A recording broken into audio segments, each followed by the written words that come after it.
கிராம மிஷனரி இயக்கம் வழங்கும் கிராமிய நேரம் என்ற இந்த நிகழ்ச்சிக்கு உங்களை அன்புடன் வரவேற்கிறோம்.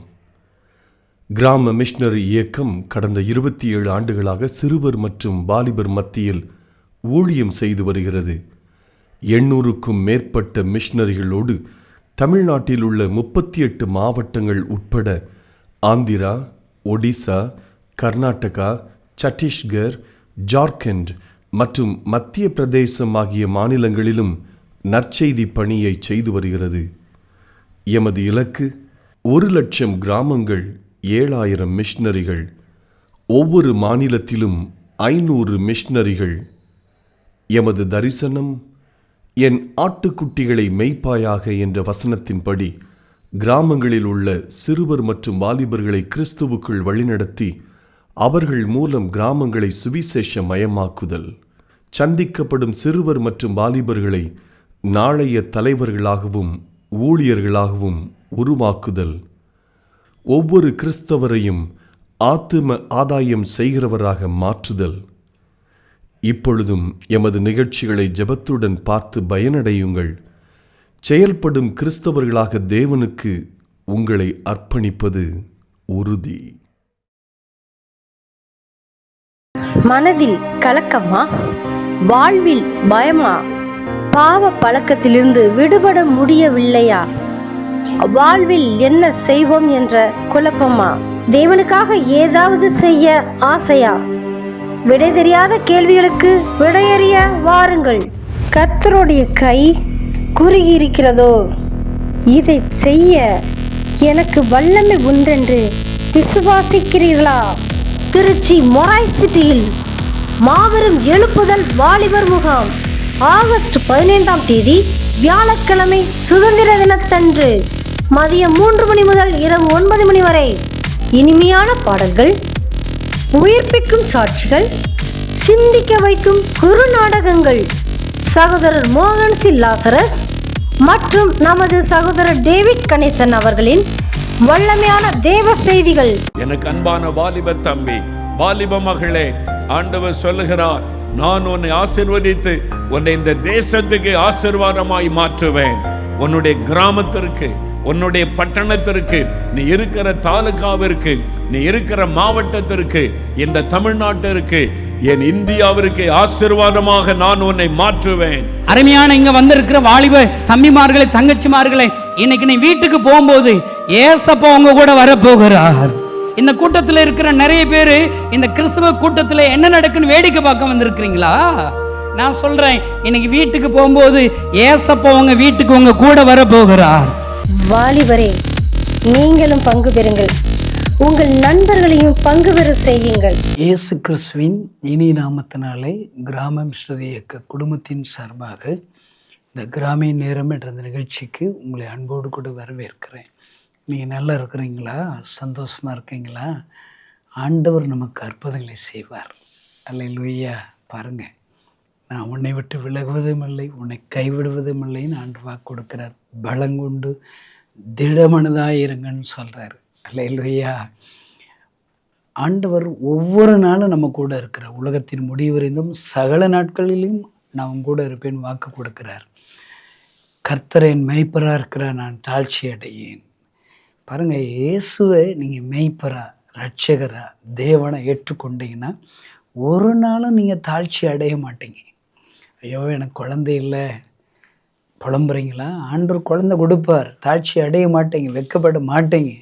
கடன் பிரச்சனையில் இருக்கு, நீ அவ்வளவுதான், அவமானம் ஆயிரும், நிந்தையும் ஆயிரும், நான் உயிர் வாழ்ந்து என்ன பிரச்சனைன்னு சொல்லி புலம்புறீங்களா? இயேசு உயிரோடு இருக்கிறார். அல்லேலூயா. ஒரு சிலர் பாருங்க, தன்னுடைய உயிரை மாய்த்து கொள்ள நினைக்கிறாங்க. ஆனால் இயேசு அற்புதம் செய்கிற இயேசு உயிரோடு இருக்கும்போது நீ ஏன் உன் உயிரை மாய்த்து கொள்ளணும்? ஆமென். அல்லேலூயா. ஆண்டவர் இன்றைக்கும் ஜெபத்தை கேட்கிற தேவன், ஜெபத்திற்கு பதில் கொடுக்கிற தேவன். பாருங்கள், ஜெபிப்பதற்கு முன்பாக எத்தனையோ பிரச்சனைகள் இருக்கலாம், ஆனால் ஜெபித்த பின்பாக காரியங்கள் மாறுதலாகி முடிகிறது. ஆமென். அல்லேலூயா. நீங்கள் கவலைப்பட்டு அழுதுகிட்டே இருக்கிறத விட, புலம்பிக்கிட்டே இருக்கிறத விட, நீங்கள் யாராக இருந்தாலும், கிறிஸ்தவங்களாக இருக்கலாம், கிறிஸ்தவங்க அல்லாதவங்களாக இருக்கலாம், நீங்கள் போய் ஒரு அறை வீட்டு கதவை மூடி கருத்தாக ஒரு இடத்துல போய் ஜெபிச்சு பாருங்களேன், ஆண்டவர் அற்புதம் செய்வாருங்க. அல்லேலூயா. இயேசு உயிரோடு இருக்கிற ஆண்டவர் ஐயா. ஒன்றும் இல்லை, நீங்கள் காலத்தை போஸ்ட்போன் பண்ணாங்க, நாளைக்கு ஜெபிச்சுக்கலாம், அப்புறமேட்டு ஜெபிச்சுக்கலாம். இப்போ இந்த நேரத்தில் நீங்கள் முழங்கால் படிடுங்க, கண்களை மூடி ஏசப்பாட்டை ஜெபம் பண்ணுங்க. எசைக்கான்னு ஒருத்தர் ஆண்டவர் சொல்றார், காலத்தை ஒழுங்குபடுத்திக்கப்பா, ஆயத்தப்படுத்திக்கப்பா, நீ சாக போகிற, உனக்கு மரணம் சம்பவிக்க போதுன்னு சொல்கிறாரு. அவர் உடனே கேட்டுட்டு அவருக்கு ஜெபிக்க தெரியுதுங்க, அழுக தெரிகிறது. போய் சோர் பக்கமாக திரும்பி போய் முகம் அழுகிறான். அவ்வளோதாங்க, ஆண்டவர் மனமாறுகிறார், இறங்குகிறார், 15 வருடத்தை கூட்டி கொடுக்கிறார். ஆமென்.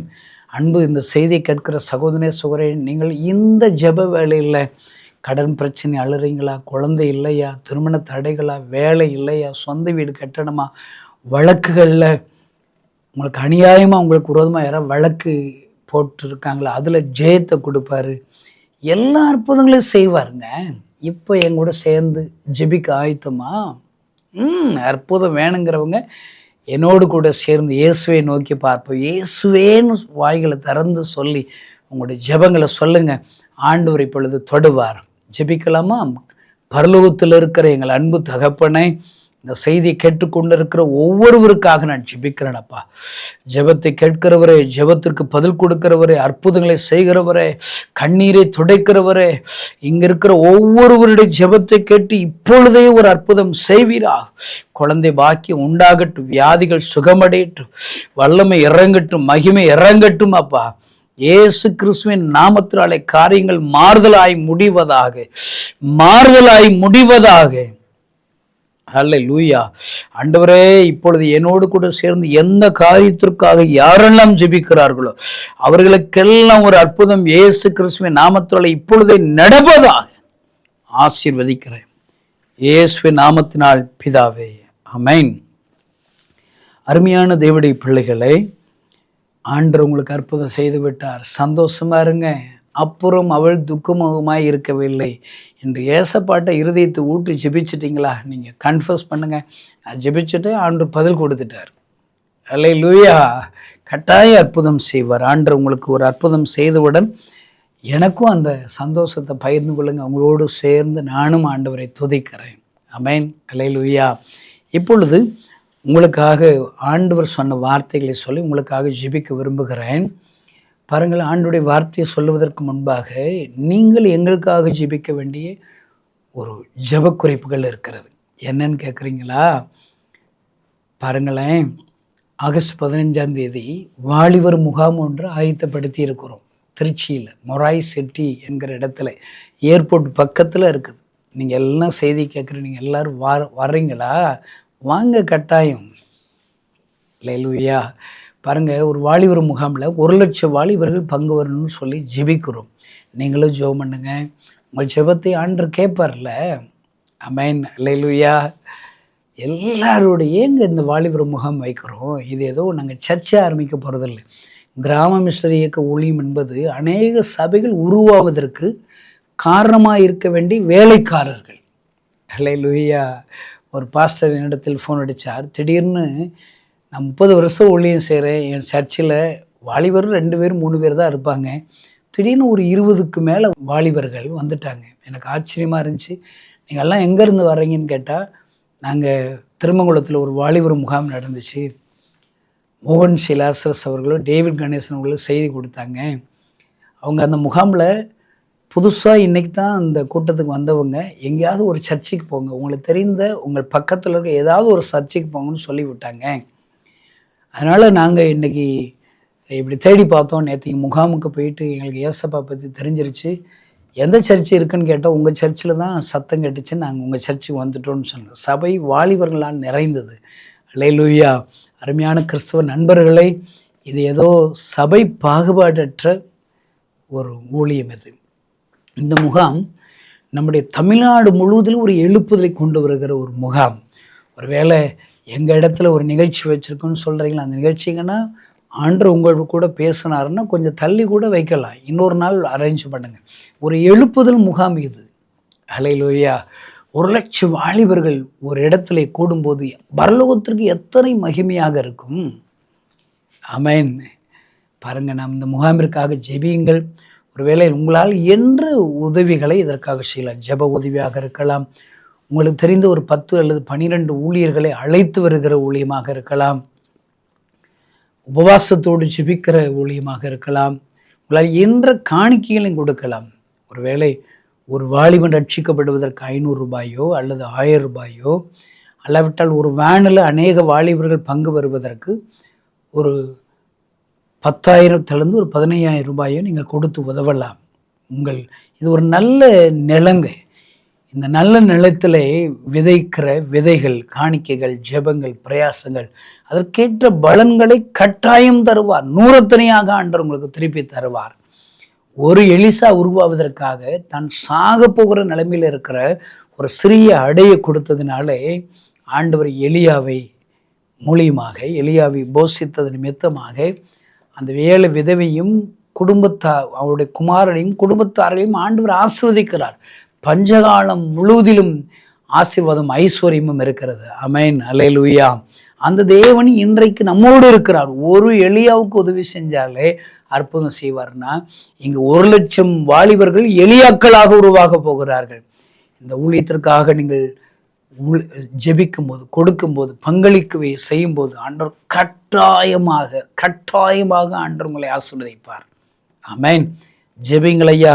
ஜெபத்தை கேட்டு ஆண்டு பெரிய காரியங்களை செய்வார். இன்றைக்கும் உங்களோடு கூட ஆண்டுடைய வார்த்தைகளை பேசி ஜெபிக்க போகிறேன். பாருங்கள், உங்களோடு கூட பேசும்படி ஆண்டுடைய சமூகத்தில் ஜெபித்த போது ஆண்டவர் எனக்கு கற்றுக் கொடுத்து ஒரு பாடத்தை உங்களுக்கு சொல்லித்தர விரும்புகிறேன். யோனா 4ஆம் அதிகாரம் 11வது வசனம்.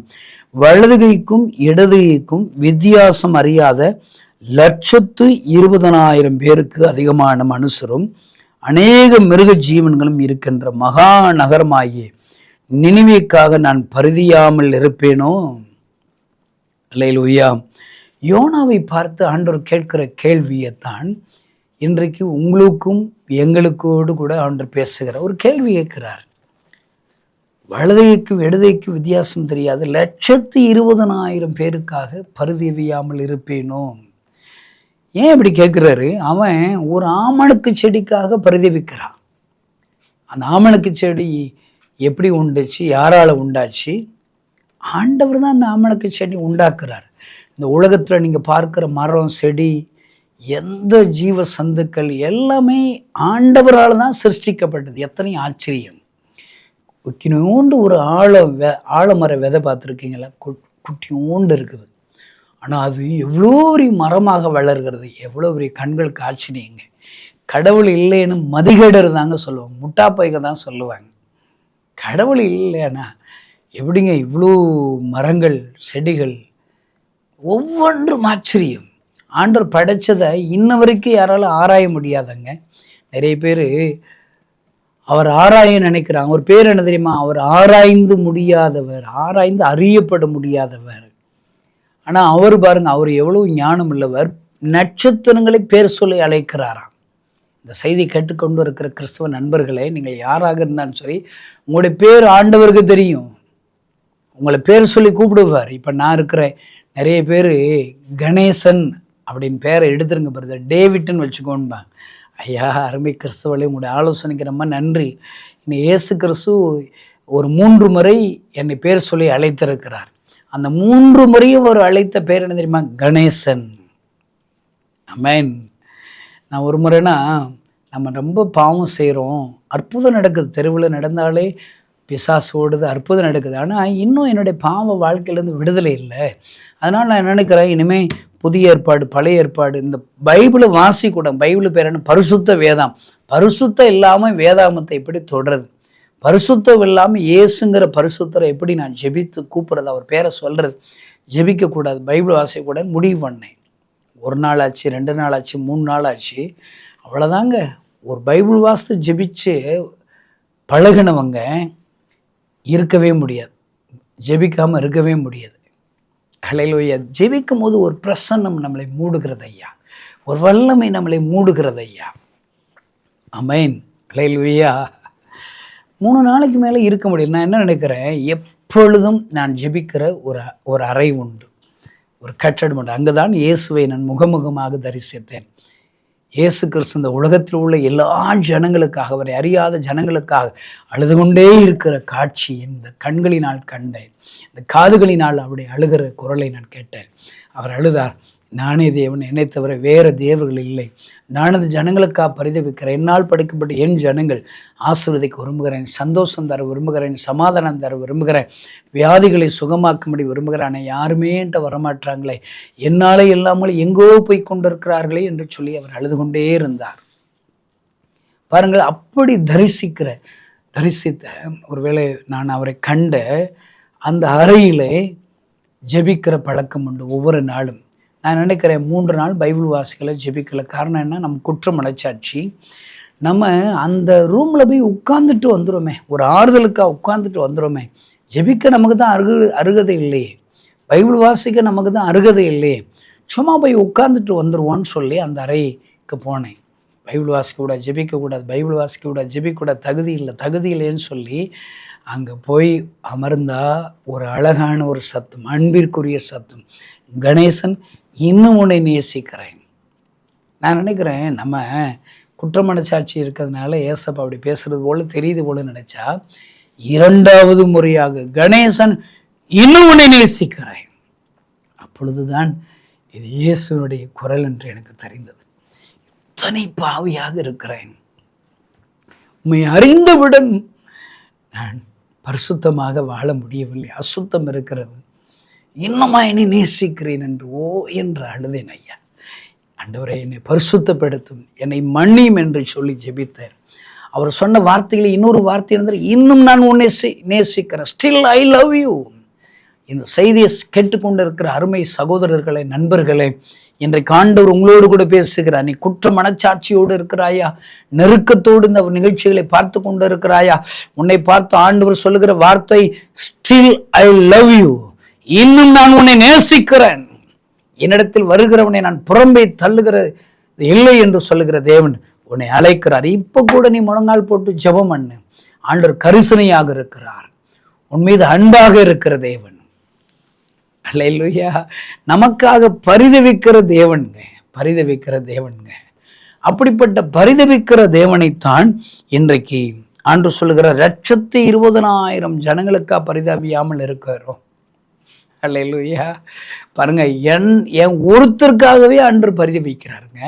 ஏன்னா பைபிளில் பார்த்தீங்கன்னா, காணாமல் போன ஒரு ஆட்டு, ஒரு தொழுவத்தில் 100 ஆடு இருக்குதுன்னா 99 ஆடு தொழுவத்தில் இருக்குது, ஒரே ஒரு ஆடு மட்டும்தான் காணல. அந்த ஒரே ஆட்டை தேடி அலைகிறார், ஒரு ஆட்டிற்காக பரிதவிக்கிறார். ஐயா, அல்லேலூயா. அந்த தேவன் தான் இன்றைக்கு உங்களோடு கூட பேசிக்கொண்டு இருக்கிறார். அருமையான தேவனுடைய பிள்ளைகளே, நீ கிறிஸ்தவர்களாக இருக்கலாம், கிறிஸ்தவ அல்லாதவர்களாக இருக்கலாம், ஆண்டவர் இன்னும் உன்னை நேசிக்கிறார். ஐயா, பாருங்கள், இப்படிப்பட்ட ஜனங்கள் உடைய பாரம் அவரை அழுத்துகிறது. அவங்களுக்கு ஆண்டவருடைய வார்த்தைகளை சொல்லும்படி ஆண்டவர் திட்டமிடுகிறார். அதற்காகத்தான் நீங்கள் இந்த யோனா புஸ்தகத்துடைய 1ஆம் அதிகாரம் 1ஆம் வசனத்தை பார்த்தால் தெரியும். அதற்காகத்தான் அமித்ஷாயின் குமாரனாகி யோனாவுக்கு கர்த்தருடைய வார்த்தை உண்டாகி, அந்த யோனாவுக்கு ஆண்டவருடைய வார்த்தை உண்டாகுது. எதற்காக? இந்த 120,000 ஜனங்களை பார்த்த உடனே யாரையாவது ஒருத்தர் எழுப்பணும், அவங்களை எச்சரிக்கணும் அப்படின்னு சொல்லி யோனாவிட்ட போய் பேசுகிறார். இன்றைக்கு உங்கள் கூட பேசி கொண்டு இருக்கிறது யார் தெரியுமா? ஏசப்பாங்க. ஏன் இந்த நிகழ்ச்சிகளை மூலியமாக அவங்களோடு கூட பேசுகிறார்? ஏன் இந்த செய்தி மூலியமாக பேசுகிறார்? இந்திய தேசத்தில் உள்ள கோடிக்கணக்கான ஜனங்களுக்காக ஆண்டவர் பரிதவிக்கிறார். இந்திய தேசத்தில் உள்ள லட்சக்கணக்கான வாலிபர்களுக்காக பரிதவிக்கிறார். யோனாக்கு சொல்றாரு, நீ நினைவேக்கு போன்றார். பாருங்க, உடனே நினைவேக்கு போகல, கர்த்தருடைய வார்த்தை உண்டாயிடுச்சுல. ஆனா அவன் பாருங்க, அவன் எங்க தமிழ்நாட்டு கிறிஸ்தவனான்னு தெரில. ஆண்டவர் ஒன்று சொன்னார்னா இன்னொன்று செய்கிறது தாங்க தமிழ்நாட்டு கிறிஸ்தவங்களில் 90%. நல்ல அருமையான அர்ப்பணிக்கப்பட்ட 10% இருக்கிறான். நான் பார்த்த அளவில் எல்லோரும் அவர் ஒன்று சொல்கிறத செய்ய மாட்டாங்க, சொல்லாததெல்லாம் செய்வாங்க. அப்போ உன்னை போல் பிறரை நேசினா என்ன? உன்னிடத்தில் அன்பு கூறுவது போல பிறனிடத்தில் அன்பு கூறினான். நீ ரட்சிக்கப்பட்டேல. எப்படி ரட்சிக்கப்பட்ட? அந்த கதையை இன்னொருத்தட்ட சொல்லி அவங்க ரட்சிப்பது பிரயாசப்படணும். இன்னைக்கு முதல் கற்பனை கீழ்ப்படிஞ்ச கிறிஸ்தவர்கள் ஞாயிற்றுக்கிழமை சர்ச்சுக்கு போறாங்க. ஆனா 2வது கற்பனை கீழ்ப்படியாதவர்கள் எத்தனை லட்சங்கள் கோடிகள் இருக்கிறாங்க ஐயா. அது அவர்கள் எல்லாம் அரை கிறிஸ்தவர்கள். ஆண்டவர் எனக்கு அற்புதம் செய்தார், இன்னும் அற்புதம் செய்ய, என் தலைவலி சுகமாச்சு, வயிற்று வலி சுகமாச்சு, என் கேன்சர் வியாதி சுகமாச்சு, எல்லாம் அற்புதம் செஞ்சார், எனக்கு வீடு கட்டி கொடுத்தாரு, எனக்கு குழந்தை பாக்கியம் இல்லாமல் இருந்தேன், ஜெபித்தேன், குழந்தை பாக்கியம் கொடுத்தாரு, வாகனம் கொடுத்தாரு, கார் கொடுத்தாரு. இதெல்லாம் சாட்சி சொல்றீங்கன்னா நல்லது, நல்லது. கர்த்தர் உங்களை ஆசீர்வதிக்கட்டும், ஆண்டவருடைய நாமம் மகிமைப்படட்டும். இது அரை கிறிஸ்தவம். முழு கிறிஸ்தவன் என்றால் என்ன தெரியுமா? என்னை கொண்டு ஆண்டவர் என்ன செய்தார், என்னை கொண்டு பிசாசின் படி உள்ளவர்கள் விடுதலை ஆக்கினார். பேதுரு எழும்பி பிரசங்கித்தது போல நான் தெருவில் நின்று பிரசங்கித்தேன். இயேசுவை அறியாதவர்களுக்கு இயேசுடைய அன்பை சொன்னேன். லீதியால் உள்ளத்தை திறந்தது போல 3000 உள்ளங்களிலே இயேசு பிறந்தது போல என்னை கொண்டு அற்புதங்களை செய்தார் என்று பிரசங்கிப்பதுதான் முழு கிறிஸ்தவம் ஐயா. ஐயோ, எத்தனை வேதனை ஐயா. ஒரு பாட்டு பிரசங்கம் பண்றோம், இன்னொரு பாட்டை விட்டுரும். ஐஸ்வர்யம் வரும் என்று பிரசங்கிக்கிற ஊழியக்காரர்கள் கூடிட்டாங்க. ப்ராஸ்பரிட்டி காஸ்பல்னு சொல்லுவோம். ஆண்டவர் ஒன்று ஆசீர்வதிப்பார், ஐஸ்வர்யம் கொடுப்பார், ராஜாத்தியை உயர்த்துவார். ஆனால் அந்த ஐஸ்வர்யம் எதற்காக தருகிறார்? அந்த ஐஸ்வர்யத்தையும் ஆசீர்வாதத்தை வைத்து கொண்டு நீ ஆண்டவருடைய ராஜ்யத்தை கட்ட வேண்டும், ஆண்டவருடைய ராஜ்யத்திற்கு கொடுக்க வேண்டும், ஊழியம் செய்ய வேண்டும், ஆலயம் கட்ட வேண்டும். அல்லேலூயா. எஸ்தர் பாருங்க, ராஜாத்தியை உயர்த்துகிறார், அதெல்லாம் மறந்து போய் எங்கே போய் அவாட்டுக்கு லக்ஸுரி லைஃப் வாழ ஆரம்பிச்சிடுறா. ஒருத்தர் மொர்தெகாய் மூலமா சொன்னாலும் கேட்கறது இல்லை. அவள் சொல்லப்பட்ட எச்சரிக்கை வார்த்தை என்ன? இப்படிப்பட்ட காலத்திற்கு உதவியாயிருக்கும்படி ராஜ்யமேன்மை கிடைத்திருக்கலாமே. ரட்சிப்பும் விடுதலை வேறொரு இடத்திலிருந்து வரும். அன்பு சகோதரன், நீங்க இன்னைக்கு ஏசப்பாவுக்கு உங்களுடைய பங்களிப்பை கொடுக்கலாட்டா உங்களை விட இன்னொருத்தரை ஆசீர்வதிப்பார். உங்களுக்கு கொடுக்குற ஆசீர்வாதத்தை ஐஸ்வர்யத்தை பிடிங்கி இன்னொருத்தர்கிட்ட கொடுத்துருவார். எச்சரிக்கையா இருங்க. அதான் எஸ்தருக்கு சொல்லப்பட்ட எச்சரிப்பு. பாருங்கள், யோனா பின்மாற்றம் ஆகிறான். சரிதான், அவன் தான் பின்மாற்றான்னு ஆண்டவர் விட்டாரா?